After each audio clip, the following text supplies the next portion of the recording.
Yo, what's up, everyone? Welcome to Inseinen Studios Monthly podcast. podcast. That's been going on.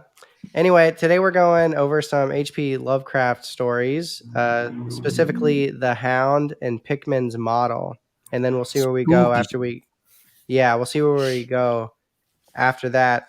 As always, we got Mars and our Right. H.P. Lovecraft homeboys, Emerald and Ball. What's up, guys?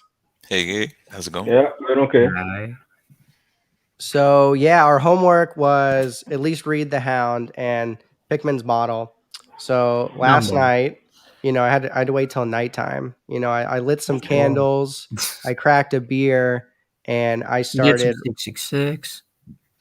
I started reading The Hound. And Jesus Christ, dude, I don't know what it is about Lovecraft stories. Like It's like I have to more be so poetic in a into way. it. Yeah. Like it sucks me in, and I had my phone so I could constantly Google the words I didn't know, because that happens a Yeah, lot. it's pretty old language, so it's pretty obvious you had the same problem. Remember, I said he had a photographic memory, man, so he could just conjure up anything he needed when he was writing. Ah, really? Yeah. But yeah, I really enjoyed it. That was Emerald's pick, the main one he wanted to go over. And I mean, I thought it was really good. I have noticed, I haven't even read that many Lovecraft stories yet. What is that? Yeah, what is that? A vehicle? Ball, are you in a subway station? Something like that. Just let me close the door. There's a contractor nearby, so we always have trucks up and down. But you could imagine it as, some kind of a freakish monster. Okay. It does not sound like a creepy monster. Yeah, trust me, when you're walking on the road and one of these trucks heading at you, you're frightened. Yeah. Anyway, something I noticed, there's a lot of similarities between at least the stories I've read so far, like grave digging, just graveyards in general. The dead, this old ancient old stuff, all that shit. Yeah, and I noticed he references a shitload of famous painters and writers from, it seems like a bunch of 14, 15, 16, 17th century stuff. Yeah. Especially in Pickman's Model, that's all about paintings. I got some stuff written down about the Hound in regards to exactly what you're talking about, and he brings up a few groups. He brings up the aesthetic, intellectual movements, and how him and St. John were following those. Or the narrator and St. John were following all of those movements very closely. He talks about the symbolists, which are it was a movement of painters that were depicting art in not a literal form, but symbolically painting random, almost spooky stuff. And the Pre-Raphaelites, another group of artists, and then he brings up Baudelaire and Heusman, which are two macabre poets that they were reading. Yo, Emerald, I had a question. So the point of view of the person writing these stories, it's somewhat different every time, right? Yeah. The guy who's speaking. Yeah. It always seems like something crazy happened to the dude telling the story. It happened to one of his friends. One of his friends died or whatever. Yeah. And then he's living with the aftermath. Yeah, but I guess just to jump right to the ending, what happens to the narrator of the Hound at the end of the story? Bang. Oh yeah, he shoots himself, right? Yeah. Okay. Keep his fate with the beast. Because dude, sometimes I'm I think I know exactly what happened, but there's some times when I'm reading where I'm I don't know exactly how to interpret it. Especially the end of Pickman's. I forget that last night. Yeah, I kind of remember what you're talking about. We'll talk more about the Hound though. We'll get to Pickman's later, I guess. Yeah, Pickman's almost has a slightly funny ending, but it's still it strikes pretty hard given what it implies. Yeah. It's after the fact story, not on the moment itself. So I had a question though. So in the Hound, his buddy gets mangled. at the mansion or house they're at, and then he's like, "Oh shit, I got to return this amulet." So he goes back to Dutch, whatever the hell it is. Holland, yeah. Yeah, Holland. Yeah. He goes back to Holland, and people steal the amulet from him one night. Correct? Yep. And then like the next day or later on, that whole band of burglars or whatever they got murdered by the monster, and then he still goes back to the graveyard without the amulet. Is that just because he like doesn't know what else to do with himself? Pretty much. That's the way I took it. Yeah. I think so. I mean, what else can you do with it anymore? Plus, return to the scene of the crime. Plus, in the manga version, you even use Dutch for once. So they said Lama something like, "A moord, a gewelddadige moord. Help us." That means it's a murder. It's a ghoulish murder. Or something like that. Or whispering is also in Dutch. It's kind of nice edit they did in it, even for the manga. The original story didn't have that, but the Dutch ghost, it laughs at them, and I think that would imply that the ghost, they're not only being stalked by the Hound, which is like the creature that comes with the amulet, but they're being stalked by the previous owner of the amulet. Yeah, in the manga he comes back to life. It almost seems like he opens his eyes and comes right at him. But do you think that that's because the life energy of the victims of the Hound is returned to the previous holder of the amulet? Yeah, I guess he's some kind of entity that just woke back alive and tries to get back what is his. Yeah, it's like in the Mummy, in that movie, The Mummy, when he can like absorb like bodies and he gets a portion of his flesh back. It's like the same idea, but the Hound is the creature that is retrieving the flesh. Yeah. From the victims. Well, he slashes them up, but it's the same kind of stuff. That's why I said life energy, because it's not necessarily their flesh, but it's giving and what the Necronomicon, and this is included in there too, is the Necronomicon says that it's the amulet of the cult of Lang, and Lang is a place in the Lovecraftian universe, the cannibal-eating corpse cult of Lang, and. Yeah, I thought that was disgusting. Yeah. Like they're eating corpses. I was like, who the fuck would do that? Like, I understand eating people if they're fresh, Well, that's more sane than like eating a dead person. And I like that you have these graduations, between sanity. Well, the guy's just dead, but I feel like it would make you sick. Like you'd puke. Like, how are you going to eat a dead person? If it's not too old, it can be done, but. Yeah, if it's really rotten, then there's no point in it. Obviously. No, but then if it's really old, then it's like jerky, it's been cured. So, I mean, now that I've been thinking about all this, for a long time. But eating a human brain can be bad for you. I've heard it can cause horrible things to happen to you, like if a human eats a human brain. Prion disease, I think it causes. Yeah, you know what it is. I didn't know what the name was. Something like that, yeah. But I mean, I don't know. It seems like it's like a biological. It's almost like a biological prevention, from don't do this.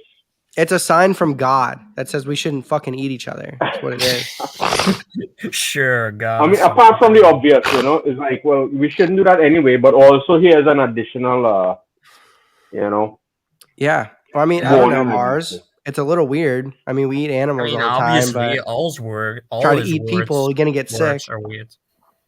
Yeah. And obviously the connection with the Necronomicon popping up in different stories to connect them all and why they get ideas from them to do what they do, like at the Mountain's Madness, for instance. Okay. They had a copy of the Necronomicon. Back. Yeah, go. What's up, Paul? Oh, I was just saying, it's interesting that book always, it always comes up, and you always kind of had to keep a little eye out for it, it's like the Stanley cameo kind of a thing, and it always causes people to do some kind of a crazy thing, and it's very different things too that they're doing, Absolutely. It's like, that meme where the guy taps the guy on the shoulder and says, you see that guy over there, and always get the guy to do something. That is the Necronomicon. This Arab guy is always encouraging people to do the wrong thing. Yeah, Abdul Hazard. I still don't original. know enough about the Original writer. Necronomicon. Like I saw the Abdul name and I saw the Necronomicon referenced in the stories we read, but Yeah, the I was like, original Arabic version of it. yeah, It's I need to read more Lovecraft to like get a fuller picture of like Yeah. this Necronomicon and like Abdul. He seems like a pretty important guy in this universe. Yes. I don't think he's I think neither him nor the book is expanded upon too much. It's always kind of a mystery thing. I'm not sure if Emerald could is it ever really spoken about, in a lot of detail? Yeah. It's been written about, or no, I'm sorry.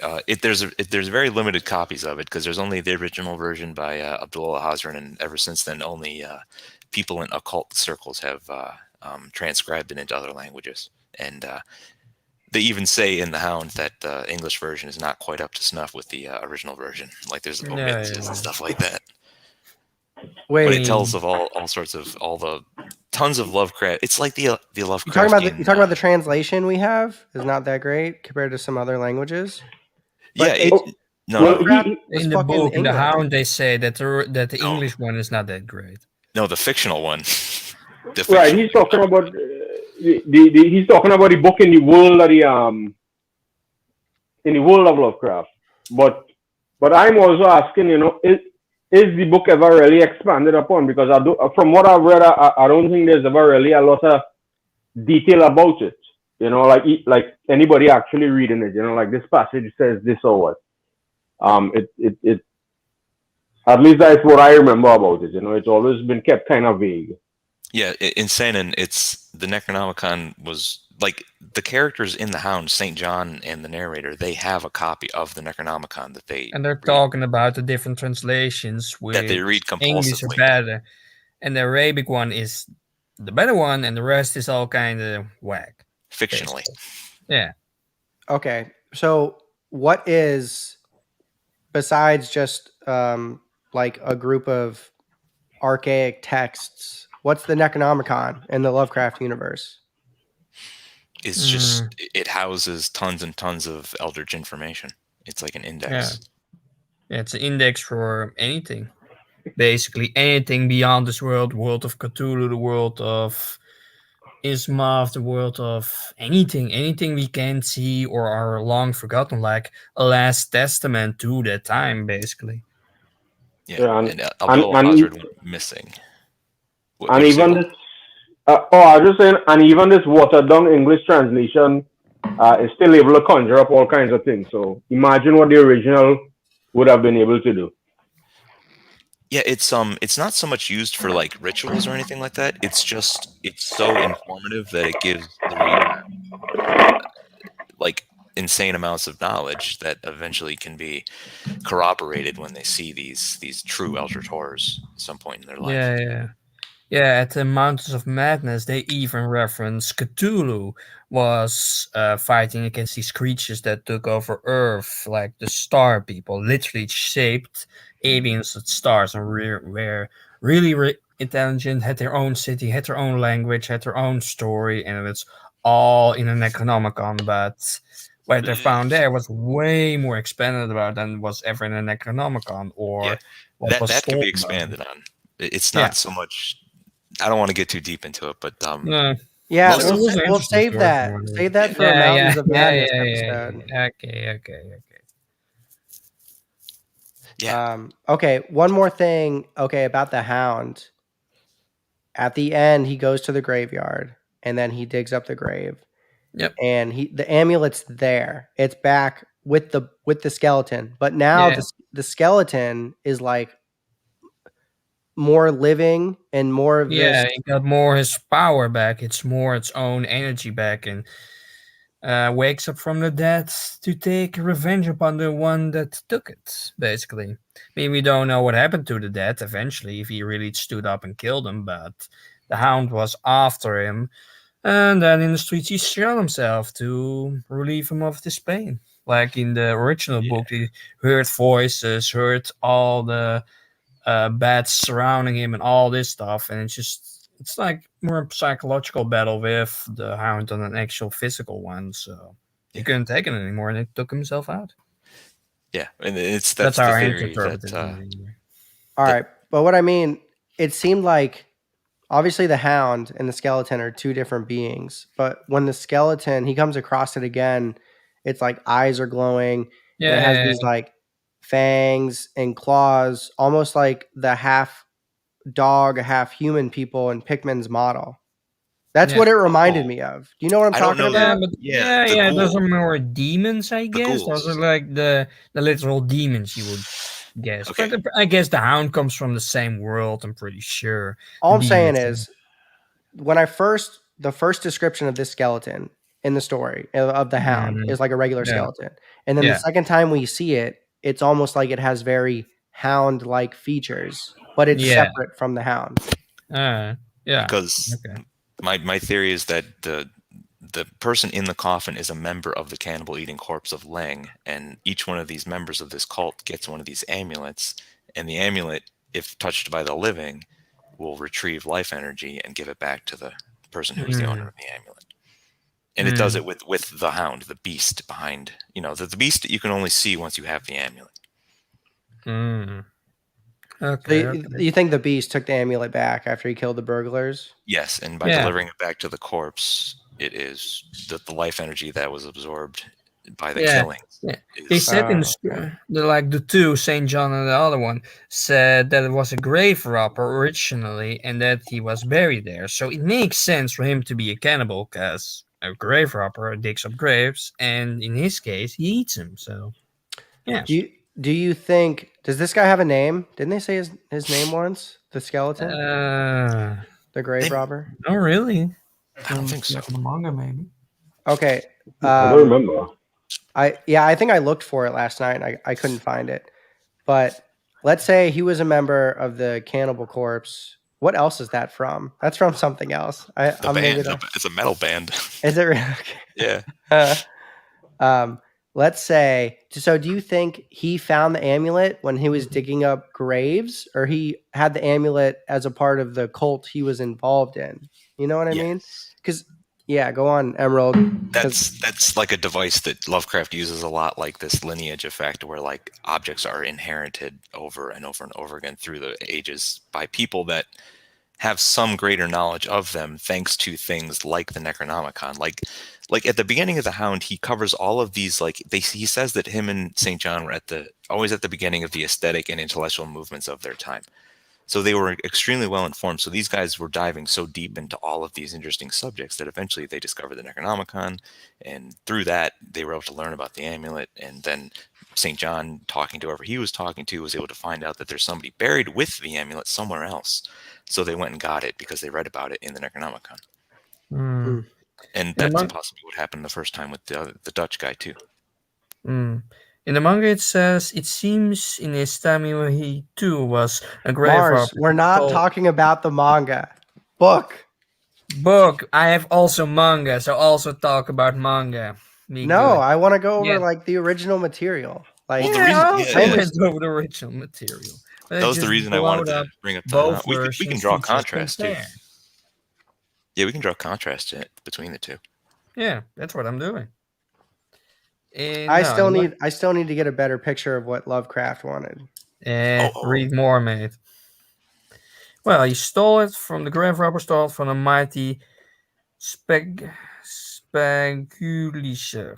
or whatever that is. Sepulture. SEPU. Oh, sepulcher, I think it is. Yeah, that's one of the words I had to look up. Yeah. He stole it from there, and from there he's just a grave robber, and that's it about it. For the manga, then. But it's interesting, you guys going on about all these detailed motivations for these guys. I didn't think so deeply about it because I'm so used to Lovecraft stuff being look, this is just beyond our understanding. It's just like but I do think that this one has a lot more clues to more understandable motivations, as opposed to stuff like Cthulhu and the other gods that You know, Yeah, those are more deep into the occult stuff and more into the other worlds that we don't know about. Those are way bigger. This is one more. I mean, back in the day, they thought Lovecraft himself and his critics were this is his weakest story of them all. I mean, it's smaller and less in the other worlds, but still a good entry from what I see of it, from what I've read anyway. Yeah. Chronologically, is this one of the earlier stories? I didn't look at the timeline. I think it's a pretty early one. Yeah. Right. So he was probably still trying different things. Yeah. But even so, the Necronomicon appears even in this early one.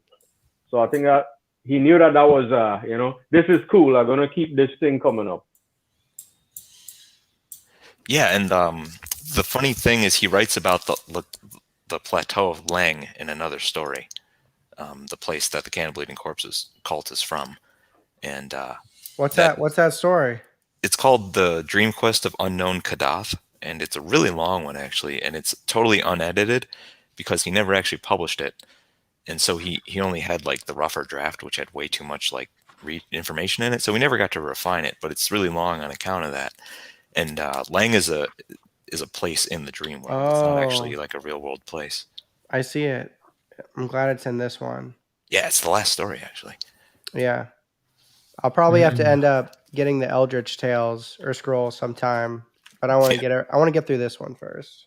I just did the audiobooks because I had no time to pick up the books because it was so just a few days before it. So yeah, and there might be some other stories that mention Lang too. I just don't know which ones really. But he repeats a lot of concepts in his stories. Yeah, I think that is like stuff that he either likes or he thinks that this could be expanded upon. It might just be an offhanded comment in one book, and it'll be like a whole thing in another. Yes. So that's my theory, though. I think that the amulet it's retrieving life energy and restoring the previous owner in some form or another. Maybe it has something to do with Lang and the dream world and the Cannibal Eating Corpse cult and all that stuff. It's interesting that this guy is just lying there dead, waiting for somebody to come and dig him up for this to happen. So I don't know. He might have called them there to begin with somehow subconsciously, because I think he wants to drain the life of people, or he's also just happy to wait whatever eons it takes for it to happen. Yeah. And who knows who buried him and if they even knew what the amulet was it's just buried within. Like you say, he had it on him and that's it. Yeah, so that it's open-ended, you don't really know. Yeah. The whole life energy thing absorbing by the amulet, and that's why the grave robber at the end came back to life, sort of. Yeah. I mean, that kind of makes sense, And that the laughing ghost in the house was also Dutch. He laughed and then he spoke Dutch in the house. So I think that was his ghost. He came along for the haunting along with the Hound. Yeah. And he knew that like he was laughing at them in Dutch, or I don't know, not in Dutch, but laughing at them. Laughed in Dutch. Because he knew he knew what was coming. Yeah. I mean, there's some text in the manga that's in Dutch. It says om plagen te doden, om buiten te spuiten, te bespel, in teugel afgrond, hell, which means to plague to die, to bestow on the intruders, to the abyss, to hell, basically. Nice touch. It's really detailed, even the manga version from the original work, especially the atmosphere and all that. Yeah, we don't actually get any real Dutch in the story. It's just it's described as disembodied chatter was beyond a doubt in the Dutch language is what it says. Yeah. It's true. Okay. I like that theory, Emerald. I guess we could also assume that the energy goes away over time, and that's why when they found him, he was like a corpse. Yeah, that's a good thing to apply to it too. I like that. Or maybe not. Also, along with all these like theories and within the greater world of Lovecraft's universe compared to just the story, like the standalone stories. Because the stories I've read, it seems like there's this very atmospheric, dark feeling, intensity, and like suspicion and information gathering along the way. And then at the end, there's some kind of like twist or climax or open ending.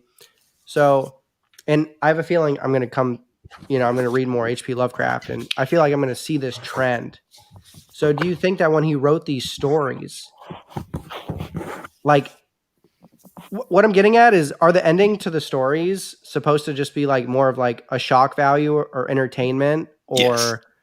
okay, then us for to like really think about it too much? You know what I mean? A little of both. yeah. 'Cause he was a smart guy, so I say both. Yeah. Okay. So both shock and entertainment value, but also to go into the greater mythology of the interconnecting short stories. Yeah, you're left thinking whenever you finish a lot of these stories, even if they end like with somebody shooting themselves, or they end with That's why guy those just so. seeing a picture.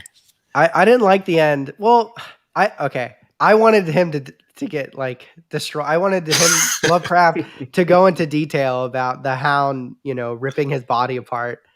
But You just wanted gore. but I did like the shooting himself in the head. Like I liked it, but I wanted the Hound to rip him up. Yeah, that would have been something. I always, whenever I read these types of his stories, I always think of like found footage, So this is like found diary or something like that, the progenitor of this. That's a funny way to say. Yeah. And I think it also underscores that, these are not really like it is the main character of the story, but it is not the main character of, the overall thing that's happened. This is just somebody that, especially with the Cthulhu stuff, this is just somebody that was, like I say, a cockroach on the kitchen floor. Oh my God! Can we do the Call of Cthulhu next week? Because Sure. I noticed it's the story after Pickman's model, so I started reading it last night because I was like, oh, I can't help myself. Like it's one of the most popular ones. It's like right there. I got to start.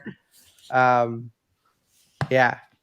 Yeah, that one's all about the Cthulhu cult and like the way it spreads globally. So we should talk about that one next week for sure. All right, Yay. cool.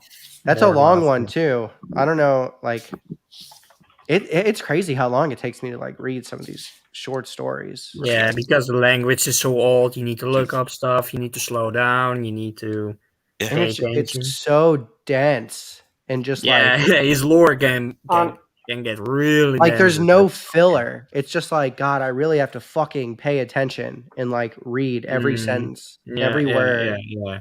It's something like Nie, only you understand it more because he explains stuff.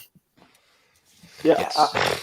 I think too sometimes the story isn't like super complex, but the way that he tells it, and the poetry of it makes it much more interesting. Like we could probably give like a few line synopsis of most of these things, but the flowery language that he uses to describe stuff, and just I mentioned this before, and I think Emerald was talking about it too.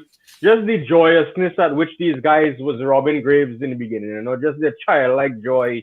Dude, I totally got that. I totally got like this Goonies vibe. I don't know if you know what that is. That's kind of an American movie. You know what the Goonies is? Yeah. Like, it's almost like I got the feeling that these two dudes had done so much. They've done so much fucked up stuff and seen so much stuff. They're just trying to look for that next level of fucked upness. Yeah. Yeah, I mean, and the first 3 paragraphs cover that. Even when his friend was dead, he was like, he said, he said, some one of the demonic prayers, the incantations that he loves so much in life, even to the end, they're still messing around with his stuff. Even though they know they see that is real, because from what I understand, they hadn't ever experienced a supernatural occurrence before. They were just interested in weird artifacts and digging up corpses and things, just the usual thing. And then this happens to them. I don't know. I kind of got the feeling that they'd seen some paranormal things. I don't think they were genuinely scared yet. They had yet to get that real fear. Yeah, I think Well, I mean, who knows? I got the feeling that they'd seen some stuff, but it didn't like push them past that. Okay, I really need to stop doing this threshold of like fear and now danger and whatnot. they found their threshold, all right. The ultimate threshold. That threshold found them, Also, he could have gone into. I wanted him to go into more detail about their treasure trove of all their graveyard findings throughout the years, because apparently there was like this giant room full of all the stuff all the crazy skulls, dark mummies, all kinds of stuff. Yeah, here's one right here. It's a bound in tanned human skin book. A lot. Yeah, of dude. photos. I was like, "What, dude? Lovecraft, please tell me more about the things they found and all the graves." Yeah, he doesn't talk about it much though. Each one of those items could have been like a story itself as to how they got it. That's what I got that feeling. Oh wait, here's a fun line too. It's the most incredible and unimaginable variety of tomb loot ever assembled by human madness and perversity. Dude, yeah, he's got like this, like a sense of humor, like a dark sense of humor into it. Yeah.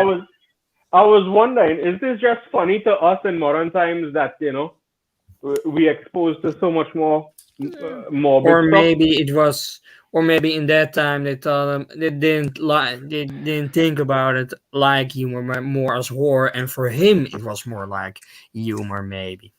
And then nowadays we get the humor, and I mean, we each are probably a little bit more darker and messed up on the spectrum if we're enjoying stuff like this. Probably. To be honest, I was thinking about it last night. I was like, we are the characters.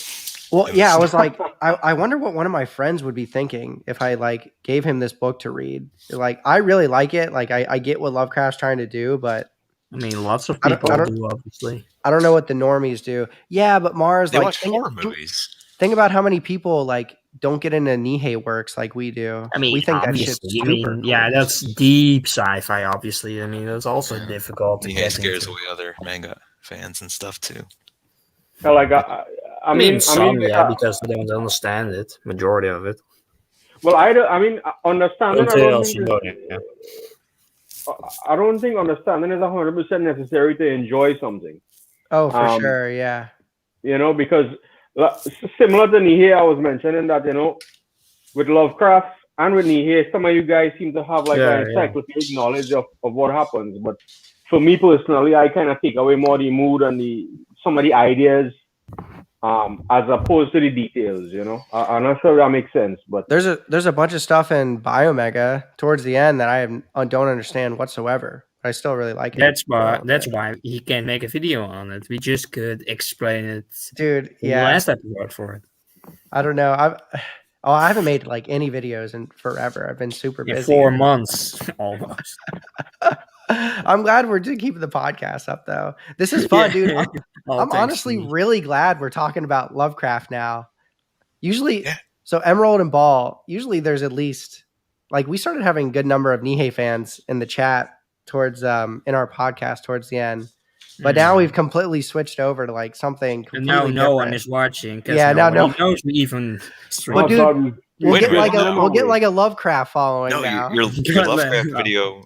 The last Lovecraft video already has more views than most of the Biomega videos, and it came out later. I mean, the last ones, obviously, for some reason. I don't know why at the end of the series it almost gets less than the beginning ones, because people started and then they never finished the rest. Yeah. So for the rest has gotten a lot more popular in the last decade than he was, I think. Like, he definitely has gotten a foot up in terms of fans. To be honest, I want to keep doing this until I get bored of it. That's pretty much what I do with everything though. And I'm definitely I definitely want to do this for a while. Well, we've covered the I go through phases, man. Yeah, we've covered the complexity of one small story. I mean, once we get into the longer ones, it'll show anybody that's a fan of detailed stories that this is good shit. So. Okay, you guys want to do Pickman's model now? Yeah, I need 2 minutes. I'll be right back. I gotta pee too. Okay. Let's do a 3-minute break. Ball, you and Mars have a heart-to-heart. Or we do a break. We won't bad talk you guys in the interim, Okay, finally they're gone. Those dickheads. Hi, Daniel. Hi Daniel, discover blame on this channel. Not good on you, mate. We do something good at least. Yeah, that's good. And I do think that it makes sense that there's a bit of overlap between the people that like Blam, Yeah, and well, Lovecraft. I guess. I mean, it's obviously dark stuff. Both of them more. The other one is sci-fi. The other one is occult horror. And obviously, for Blame, we always shared it on the subreddit for Nie and the Discord. So that's why we got a lot of Nie fans. In the end, if we didn't do that, then we had to fuck all up probably. I guess. Now we had to share these episodes and probably on just Yeah, r/Lovecraft or something. yeah, I'm So sure they did this. You know, I sure I didn't think of that. I didn't know you guys were sharing it on the we're sharing the Nihe one, the Blam podcast on the Nihe server. Yeah, well, hopefully next time we'll remember to do that. All right, fuck me, he's back.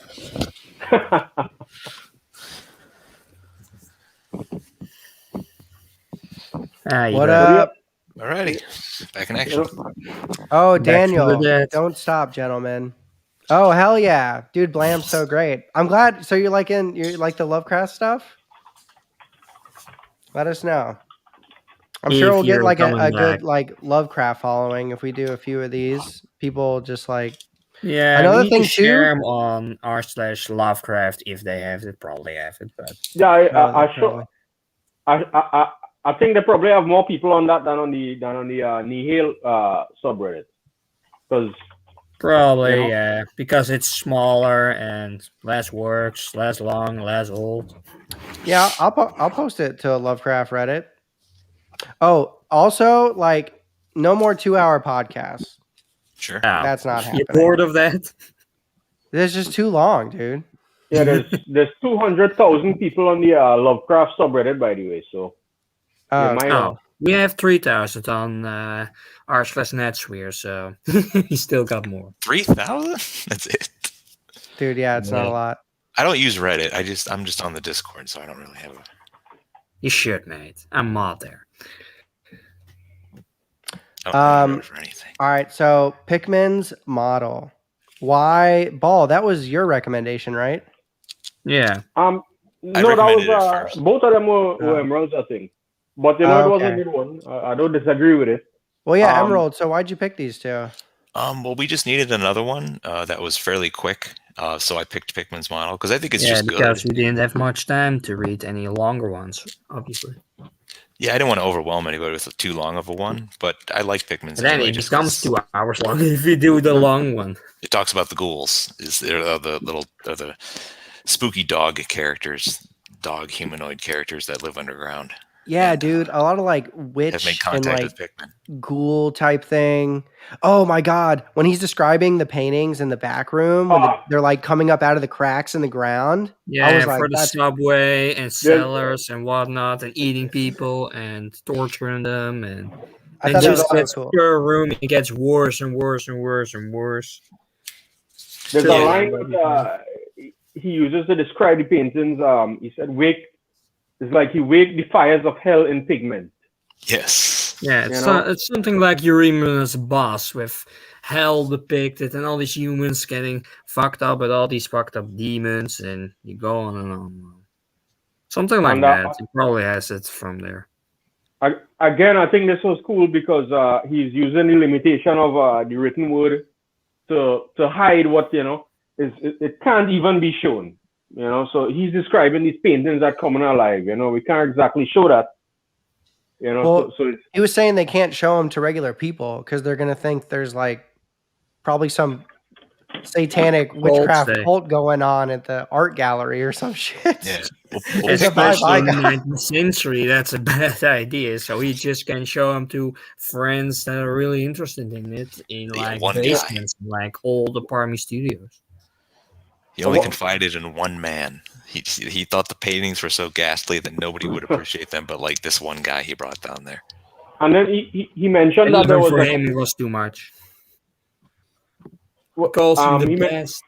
no, I was just saying he mentioned that there was a book by he said that it was by Goya, but he didn't want to. He would never admit it. You know, basically like another artist that was doing stuff like him, but he would never admit it. You know, he just made it anonymously like that. You know, and Ball, you're talking about the Hound. That you're talking about that thing that was mentioned in the Hound about how. No, he's talking. I'm seeing where he references Goya and Pickman's model. Yeah, Goya was in Pickman. Remember when I said that part about the human skin bound book? Oh yeah. Necronomicon. It said that that's allegedly made by Goya in the Hound. It says that's cool. What? So it appears in these two stories separately. Nice. Okay, so this is Lovecraft giving like fictional events to real world people. Yes. Right? That's a great way to put it. Basically. That's what's happening, yeah. Yeah, so he's dude, writing, I started Googling some of these names. I was like, there's no fucking way this is true. I was like, and then I realized, he's just making stuff up about real world people, like within his universe. He's like an earlier fan fiction writer. You know, he's writing Goya fan fiction and this sort of thing. Ball, do you remember what page that's on? Like in the story, is it mentioned in the beginning or the middle? Or let me see if I could do a search on the document. Somewhere in the middle, remember? Oh, he's searching? Oh, that's super handy. Yeah. Right. Dang. Yeah, the Goya thing.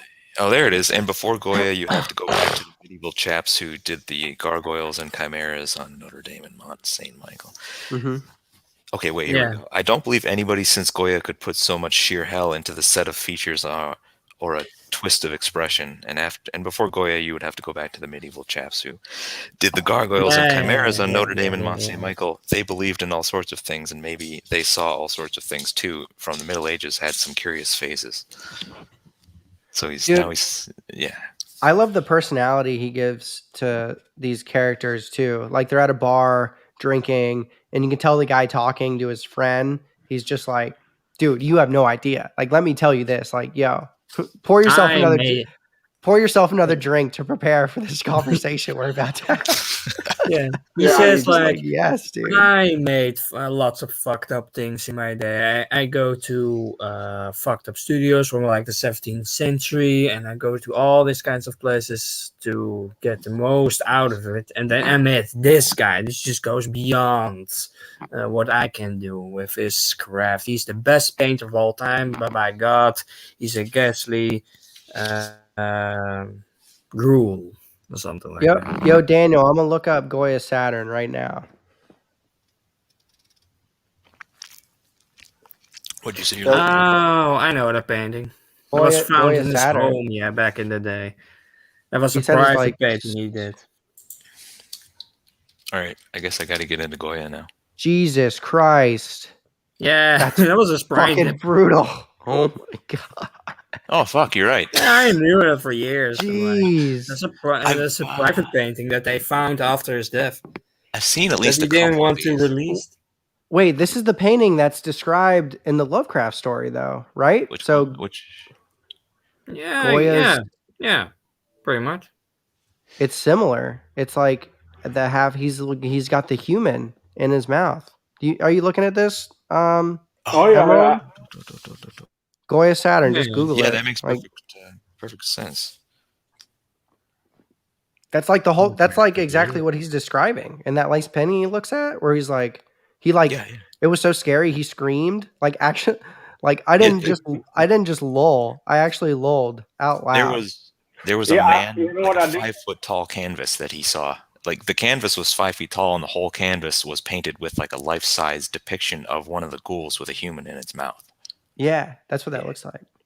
Yeah, which he got from a photograph that he did in the cellar from a well that's been built into it.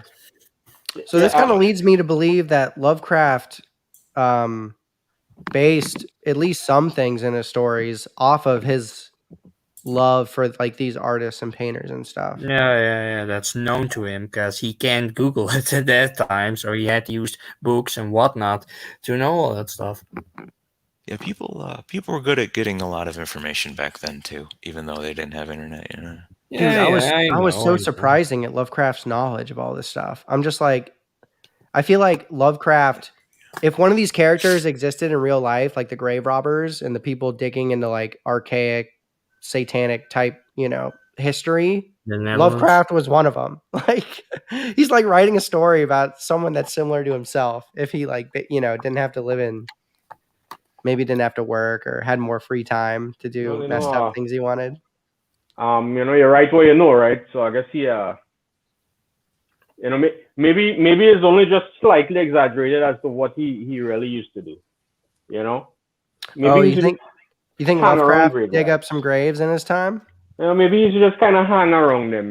I wish I could dig this guy up. Probably was in some circles at least to know all that stuff and now have more. I would be surprised if Lovecraft didn't dig up at least one grave. That's all I'm saying. With the amount of detail he goes and how often he talks about it. Maybe he's just interviewing, several grave robbers just come into his house. Just invite him to open up a corpse or buy some wine. Everybody that knew him said he was just super friendly and didn't really. He just kept to himself. If you look at me, he's pretty much like that too. He didn't keep to himself. Complete insider. Because, like I mentioned in the last podcast, he sent out thousands of letters to so many people, like writers and artists, and just he was corresponding every day.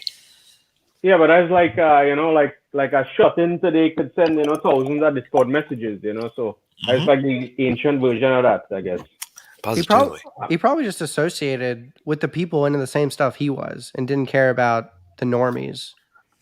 Yeah, and luckily, I think he had something of an inheritance, so he was able to kind of focus doing this strange thing, from what I read. So he didn't have to worry about too much about his story selling at the time, which is probably what allowed him to write something so ahead of its time, I guess.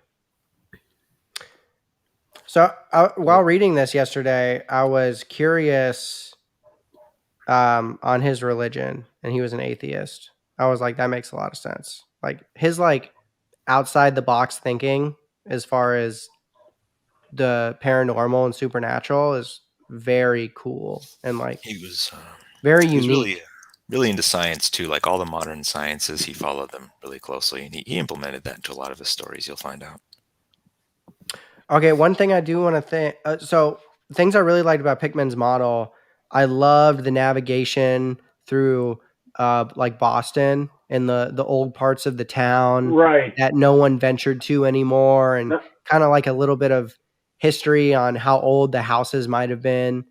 I thought that the witch hunts and that and grandma was hanged from the gallows at what was it called again? Really famous.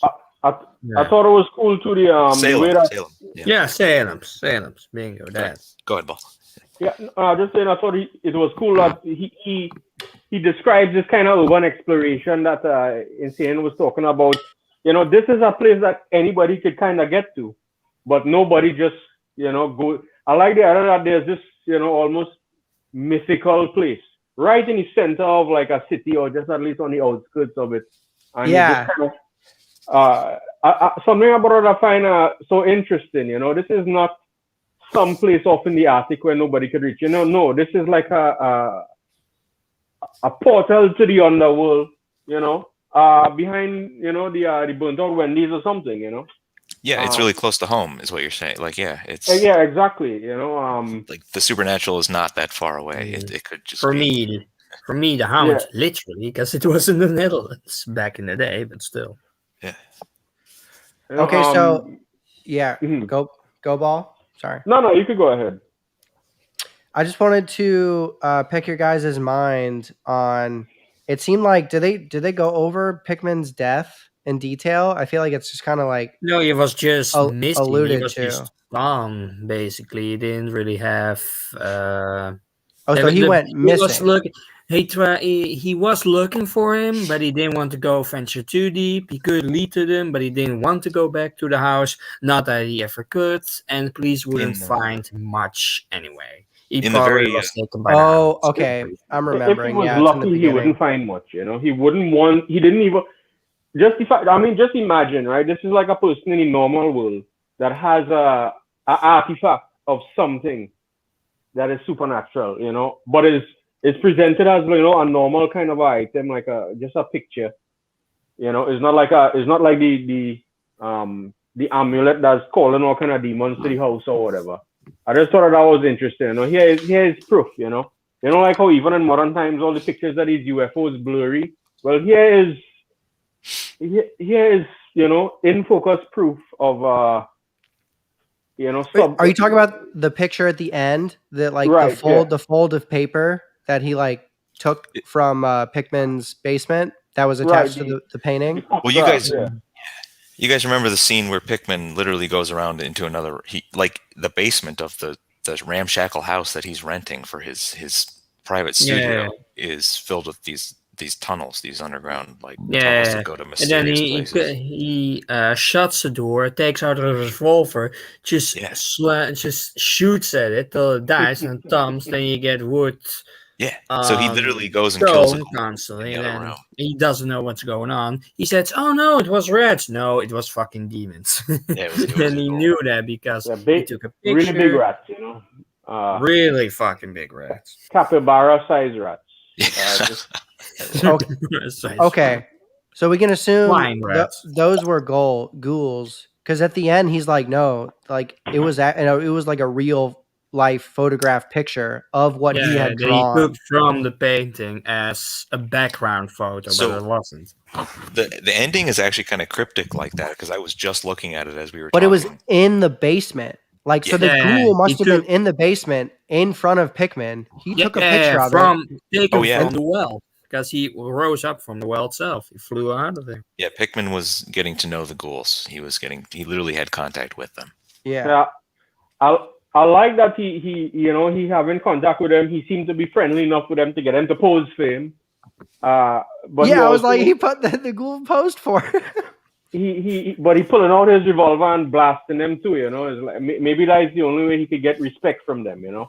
Holy shit, no. How he got respect is he let a human down there for the ghoul to eat, and then he took a picture of the ghoul eating the human, and that's what he painted, right? Oh, you're right. Oh shit, you're right. Good job. Hell yeah.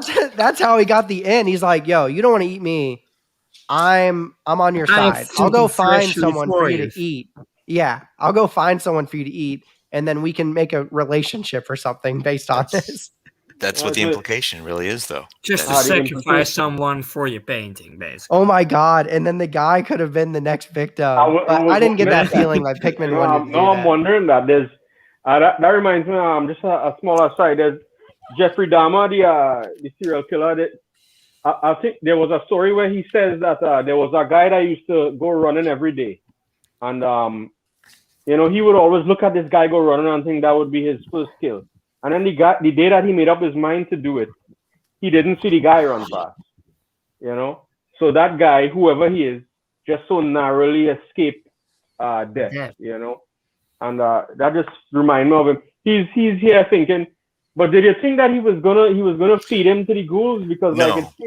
I don't think I think he was protecting his friend. I think that Inseinen. He shot him with his revolver. So I think he legitimately. Yeah, I think he liked Pickman. Killed somebody else. Yeah, I don't think he was trying to lead Pickman to his death. That's a good friend to have. I think, you know. Yeah. I feel I actually feel kind of friend the other. Well, I'll tell you guys real quick, and not to like get you. But Pickman appears in another Lovecraft story. Oh, damn, dude. I was just about to say, Emerald, when we pick stories, we need to pick other stories where they're like sort of interconnecting that we can like reference and talk about in the same episode. But it was like, So what is that story, though? We can talk about it next week. I don't know if we want to read this one next week. I haven't even finished this one myself, but it's the one I mentioned earlier, The Dream Quest of Unknown Kadath.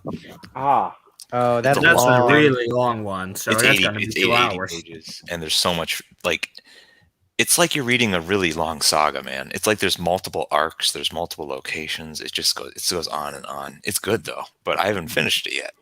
You know, I think I read everything, but you know, like I said, it kind of merged into a big cosmic lump over the years. You know, I just kind of I do have I do take away the ideas and the kind of feelings of it. You know, just the whole feeling of the unknown. You know, and this is just like a small character in it. You know, just yeah. This Pickman guy can't catch a break though. I like that he just, you know, he wandered into one weird thing, and now here he is in a next strange, forsaken situation. You know. Yeah, just, and he goes missing. So. Yeah. Okay, guys. Well, I do think we should take turns like picking what to like, you know, like the reading for the week or whatever. Well, I think we should read Ball's personal favorite, which is The Whisper in Darkness. Is that the one you liked, Paul? That was the Shadow Out of Time. I think is one of my favorites because of That's right. I confuse those two. Just the ideas, you know, you're transferring minds across centuries. I have to read that one still. Damn. The Shadow Over Time or the Shadow Out of Time? Yeah. Yeah, that could be Shadow Out of Time. That is I think is also one of his longer ones, but I mean, you know, some of the ideas that he has is just dude, I'm game. I really want to do the I mean, we can hold off a week. I was already in Cthulhu, so I kind of want to do that next week. Yes. But I mean, the week after we could do the Shadow Out of Time, and then the week after that we could do whatever like Mars wants to do. Yeah, at the Mountains Madness. That's the. I knew you were gonna say that. Yeah, we should do that. I haven't read that much, so. Okay. Shadow, the Shadow Out of Time is like 60 pages. No, 50. That'll be totally enough. But if we were gonna do the longer ones, then it's gonna be a quick 2 hours. So I don't know if you want to do that. Yeah, like we'll see how it goes. Like we're probably gonna have to split the longer stories will just be one episode. Yeah. Okay. Yeah. Okay. Well, if we're sounds good. What goes along with that though? Like, is there any short stories that kind of like are we could reference within the Call of Cthulhu that would be good to know about when we talk about it next week? Call of Cthulhu is actually pretty standalone. Which is interesting because everybody knows about Cthulhu, but like, there's not many stories that actually mention Cthulhu. But there are more stories that mention the byproducts of Cthulhu, like the Shadows over Madness. The Shadows over Innsmouth is like a story that involves the Deep Ones, which are the followers of Cthulhu. Oh, I think Dagon might be a really short one that might go along with Cthulhu. Yeah, because Dagon is connected to Cthulhu. It's like a hierarchy. Oh. Of boss gods and shit. I read Dagon. I like that one, and it was really short, which was nice. And I think they have like the fishmen in both of them. Shadows over Innsmouth has the fishmen, and at the Mountains of Madness also is one of the only other stories to mention Cthulhu and the Deep Ones, which are also known as the Star Spawn. There's multiple interchangeable terms. Yeah, I mean, look at the terms this guy's coming up with. The Star Spawn, you know, that's so cool. You know, just think how crazy. Imagine again. I always go back. You know, imagine the time this guy is writing this thing and coming up with this stuff. You know. Creatures from beyond the stars, you know, just very cool. That's why, like we always mention, it makes sense to have these stories set in this time because, you know, science is a little more unknown, and there's a lot of stuff that if it was set in modern day, it would be a little more, I don't know, anachronistic, I guess. Anachronistic, okay. You know, yo, did anyone want to add anything to the Hound or Pickman's model? We covered it. We did pretty good. I think we did pretty good. One of the things that I have noted was he mentions Hereditary Memory, which I thought was kind of interesting. I think that was in Pickman. You mentioned that before. What was that? I just thought it was interesting. Like he's kind of talking about you know, memories imprinted in DNA, I guess, before knowing exactly what DNA was. I guess that is the same as instinct. But I just thought it was interesting that he even had that concept. I don't know if he came up with it, but just thinking about that, I think is interesting. Yeah, and we haven't talked about the Salem's harem, about witch hunters, about in Pickman's model, but yeah, there was not a lot of that in that story. Oh, history is pretty long, but Yeah, that just made me think. He was relating the ghouls to witches a lot. I'm guessing they're related within Lovecraft's universe. The whole Salem witch trials and just witches in general with the ghouls. yeah. There's one story that I really love. I haven't mentioned it on this podcast or the last one, but it's called The Dreams in the Witch House, which he gets into like theoretical physics and the relationship with magic and all sorts of stuff. Dude, we can be booked for weeks. This is great. I fucking love H.P. Lovecraft lately. I'm dead ass serious. I'm gonna light my candle and crack my beer tonight and just like dig in. Get some rituals going, some Satan calling. A pentagram with lighter fluid, the usual, or Wednesday evening, as most people call it. Daniel has just also said The Haunter in the Dark. I have not read that one. Nor have I. Yeah, Daniel, let us know if you want us to do one, because it seems like we'll do the Call of Cthulhu and then the Shadows at a Time and then the Mountains of Madness, and then we could probably do like a fan favorite or something. Like, I don't see why not. Yeah, and maybe we can do it some other days, because a few nights I can't be on because I have something else to do at the same time. So it's probably maybe on a Tuesday or Tuesday on a Wednesday we're on or something like. Or no, it's a Friday and then Wednesday. Dude, yeah, I'm down to do this more than once a week if you guys want to, honestly. Yeah, we should do a Call of Cthulhu episode, which won't take us too long. It's only like it's not a terribly long story, and then we should do a Shadow Out of Time the next time, because I haven't read that one. I think well, Ball's the expert on that one. I haven't read any of that one yet, so I'm looking forward to it. Oh, cool. I'm looking forward to all of them because I haven't read any. I wouldn't say exactly I'm an expert in all of them, because I know. I have a hard time remembering certain details in many things, but I remember more the... Ball, you're telling me you haven't written like research papers on this stuff? Like, what the fuck? Like the Nia heads have. Well, I have my, Cthulhu X Killy fan, fanfic up there, on that. I think that counts, on fanfic dot whatever. Why Keely? A lot of, what? Both of them involve a lot of tentacles, so I thought it was good. Dude, I mean, so Blaine doesn't have pictures, too much tentacles. So you're going to reread it anyway. Mars, I was just about to say the Ball, you're going to reread. Safeguard. Reread it. The Safeguard monster looks like Cthulhu.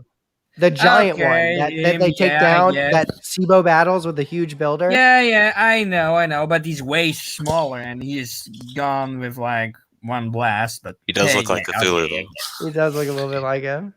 I can see it. Guess, if he had the giant lacer out of his mouth. He's got the octopus head, man. I mean, not his giant. Is anyone going to reread Cthulhu, or are you just going to go in the next episode with knowledge? Yeah, I'm going to reread it. I'll definitely read that. I'll read it, I guess. And we can read the manga version too if we chose to, because it's online. But I kind of want to read it. Yeah, but if they ever come out, we don't have to go that back, I doubt. But it would be nice if we also do German. We already would have read it because they have all of them already. So, Are you guys still alive? Yeah, I'm still alive. Oh, it sounded like something was dying in the background or whatever.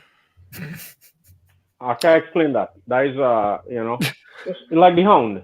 Dude, balls like in one of those attics, like in Pickman's models. Like, who knows what's going on? All the ghouls like in the background trying to crawl at you. Like it could be anything. Look, just don't think about it. Don't pick at the scab. Leave it. Try not to think about it. That's why my video is always off. Let me just play that way, Nice. always off. Just You finish the know. manga version. Well, I think you all right, just gang. finished the manga version. It sounds like we got a Okay. plan. We'll talk about in the Discord exactly when we want to do the next episode. Yeah. As far as like shooting the shit for a few minutes goes, has anyone read the Hellboy comics? Because I just ordered Hellboy. No, I Okay, have not. I'll let you guys know what I think. It'll be the first American comic I own, as like all I own is like Wow. Korean. Yeah, I only own manga and manhwa.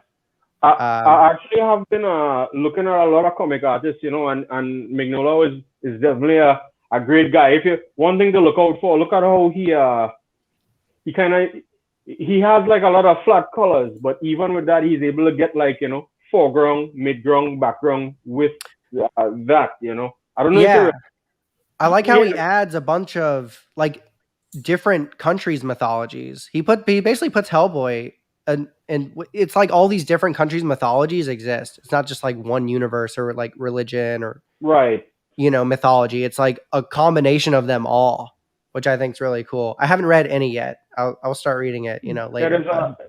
I'll let you guys know what I think. A few things like that, like the Shin Megami Tensei game series has like gods from all mythologies, you know, and I think Hellboy is kind of like that, and it's cool because you know it opens up the possibilities where you could pull from anything you want, you know, and so much more is possible, you know, and it gives them like a lot of freedom. I haven't really gotten into the series as a whole, but you know the art is really really interesting. Hold on, Bob. Daniel, sorry? You were coming in a little. You were dragging. You were getting some lag on your audio. Okay, what was the last thing you heard? But Daniel I also heard you. saying that Mignola is a top I guess. storyteller. Hell yeah, Daniel. I'll be telling you guys my journey through Hellboys on the show, so I'll let you guys know what I think. Oh, if anyone was wondering about my Gundam journey, I watched all of UC Gundam, like all of it. It's I wouldn't say it's worth watching. What's your favorite mobile suit? Oh, never mind. My favorite mobile suit?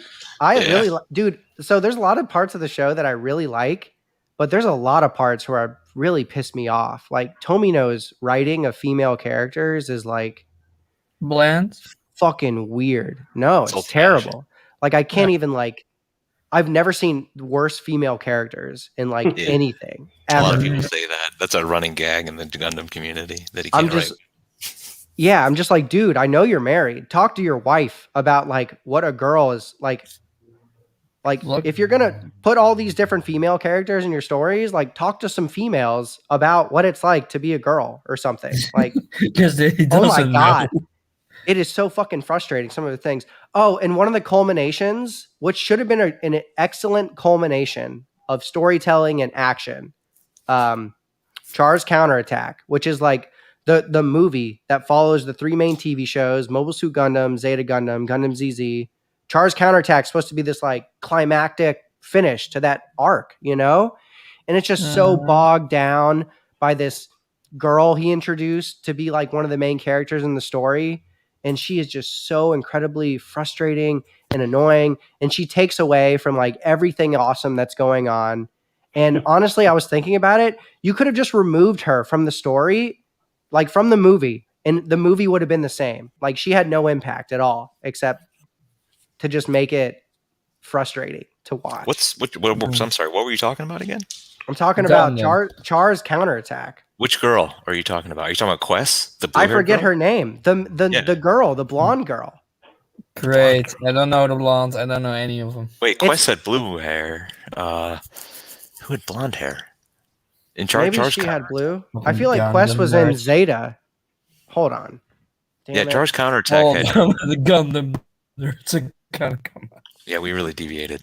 Okay, we really deviated, but you know what? I have no one to talk to about this. Talk again. No, it's not that girl. Okay, it's not Quest. Quess. The blonde woman. The only blonde woman I can think of. That Char takes under her wing, and then they make Char this like. That's Quest. There's like, is it Quest? Okay, you're probably right. if you're talking about Char's Counterattack, the movie, right? Yeah. Yeah. It is Quest. Yeah. Okay. Yeah. Fuck her, dude. Yeah, Quest sucks. Everybody knows that. And then Quest he tragic.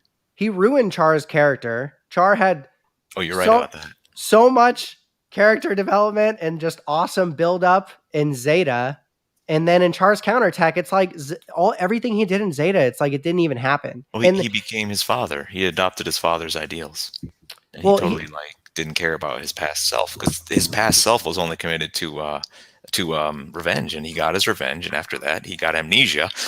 After that, he woke up from the amnesia, and he basically didn't know what to fucking do with himself. So you're saying he got amnesia after the incident at the end of Zeta? Yeah, when he was Quattro Begin. Is that did they reference that in the book or something? Because I know Tomino wrote a book in Z Gundam during the conflicts of Z Gundam. He's piloting him and Amuro are allies, essentially.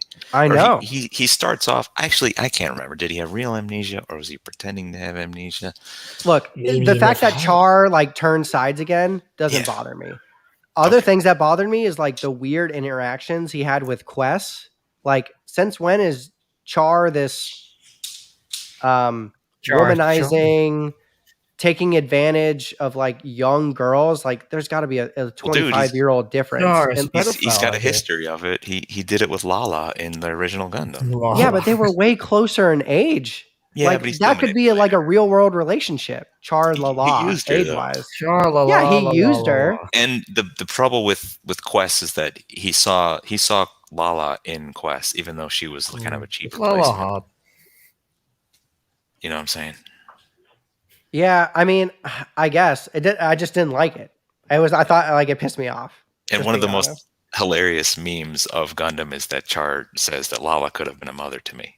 Like, everybody makes that joke. Yeah, is that he was like, she could have been a mother to me, even though she was 5 years younger than me. Oh no!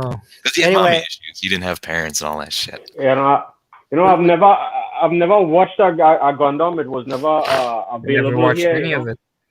Yeah, but watch Gundam Thunderbolt. It's fucking awesome, and there's no new type stuff. It is. I haven't seen that one yet.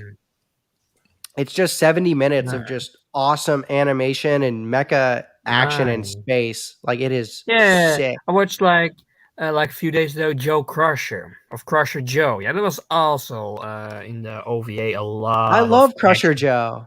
I haven't seen the OVA. Great. I saw the movie. Yeah, I saw the movie and the OVA. Like, the movie like a year ago, and the OVA is like a few days ago. It's just space action all around. It was great.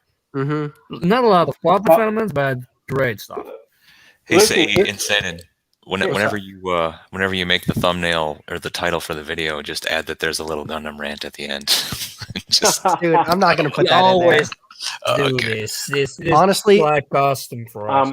Emerald, if you're watching any other mecha, Thunderbolt, fuck yeah, LU. Be sure to watch Macross Plus. Just watch that. Oh, I got to see Macross. I that's one I haven't seen. I also need to watch Macross. I've seen. Look, everything. I mean, I feel like there's some difficult things, I think, to get across in animation or just in film in general. You know, just the feeling of the pioneering spirit. You know, is not something that I see a lot. Definitely check out that. You should also check out Wings of Huniamis. It's like a really underrated old. I'm familiar, yeah. Yeah, it's a good one, Ball. I own that one on the DVD. Yeah, great. Ball, what I really like is the movie Macross. Do you remember Love? Love that movie. I have that to watch, yeah. But I think Macross Plus was probably kind of a departure from some of the other stuff.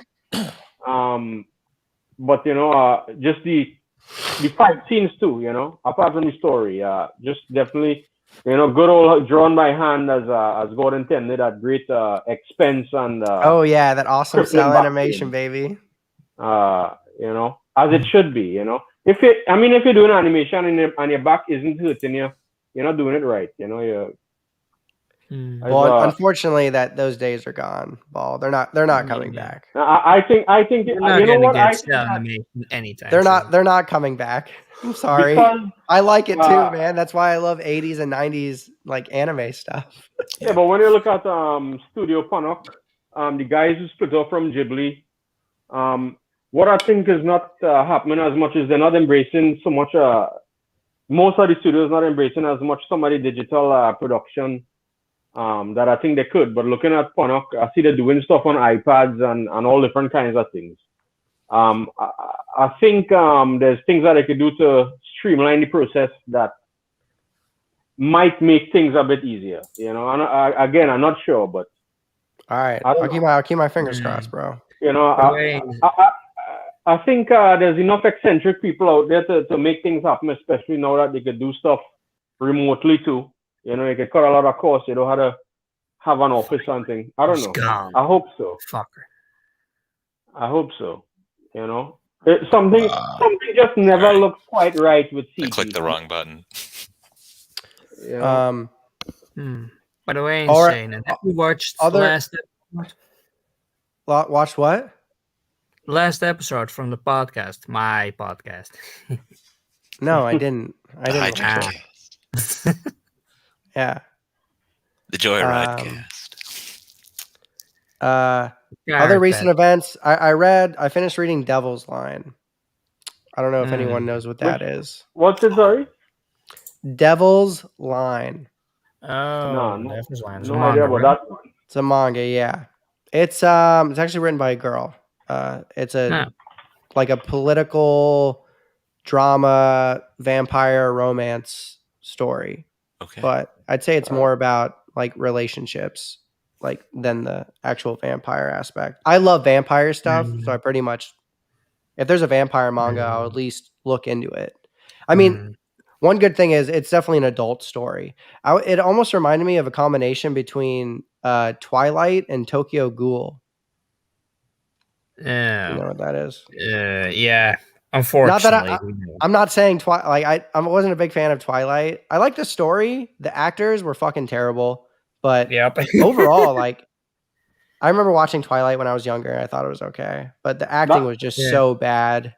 That guy is a good actor, otherwise, though. In some other stuff that I've seen him in. The white dude, yeah. The only good actors are Edward and I like the girl, to be honest, but like everything else. Yuck. It like made me like cringe a little bit. Yeah, I don't know. I don't know too much about it. You know, all I know is the memes about it. What is it? I watched some reviews on it. Always a better love story than Twilight. Like whatever anybody has, you know. Like my love story that ended in heartbreak. That's a better love story than Twilight, or maybe not. I don't remember Twilight long enough. Yeah. Robot animation, was that on your list? Nothing. We're closing it. Okay. We're closing it. Almost hour 20. Well, yo, thanks. A quick hour 20, you know, as it usually is. Yeah, that was good. Good one. Well, yo, thanks everyone for joining. Yeah, sure, this was great. I felt like we covered the stories like really well. I had a blast. Like I'm having so much fun talking about HP Lovecraft. Next episode, we're doing Call of Cthulhu. We might do it sooner than a week too. We'll talk in the Discord because I'll start reading it tonight. Yeah, I'm gonna start reading it tonight too. I'm like super pumped up. And yeah, anyone else have any closing comments? Good to be back. No, just good to be on the show again. You know. And, my comment is this is a powerful team. I like this 4 right here. Yay. Yeah, I think we have pretty good rapport and like chemistry and differing enough mindsets to make a meaningful, discussion. I like it. And we have at least 2 loyal viewers now, you know. So the next step we're going to take down PewDiePie, right? Yeah, dude. Danielle and Aliu with like 20 followers.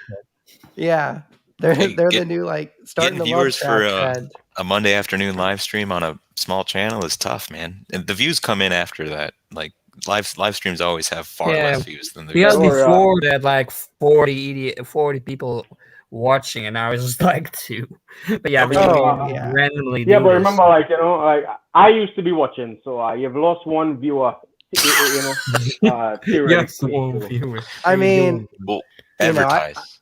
I pretty much just Inseinen Studios is a place where we just have fun. I don't really if people are joining, it makes it a little bit more fun, but my expectations aren't high. Put it that way.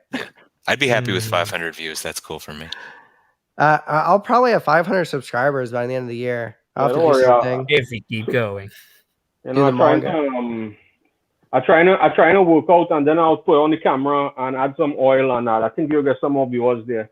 Oh, fuck yeah, Ball. Hell yeah. I was going to say, what are the rules now on YouTube, Do we want to do cameras or like faces or anything like that? Nah, just this. You already did. Whatever, Mars. That's because you just don't want to show yourself. You don't want to be the only guy not showing yourself.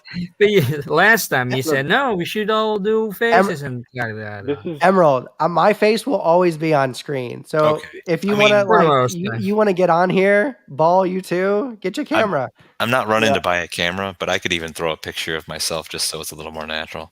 Dude, this is just my crappy little web camera on my laptop. I should get a good one. But what's good, it doesn't look that bad when it's like minimized like this. Right, when there's 4 of us and it's just that small picture in the corner, the camera on my laptop doesn't look that bad.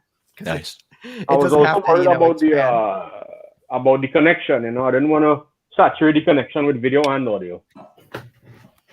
Oh, I mean, it's whatever. I doubt people are watching this. They're probably listening to it in the background while they're doing stuff. Yeah, this is the perfect podcast for that. Probably. There's no visuals. Nah. Well, all right, guys. We'll see you next time. Doing Call of Cthulhu. Everyone stay tall, heavy, tough. Hey, maybe it'll be Friday, maybe it'll be Saturday. We'll see. Yeah, we'll figure it out. Maybe I'll try to find a way to let people know beforehand. Yeah. We could try the Lovecraft. When we figure it out, I'll put it on my YouTube channel to where it's like upcoming live stream or whatever. Yeah, you can do that for the people should. Yeah, people should tell them. We'll figure it out. But anyway, peace out, everyone. Later. Okay, bye.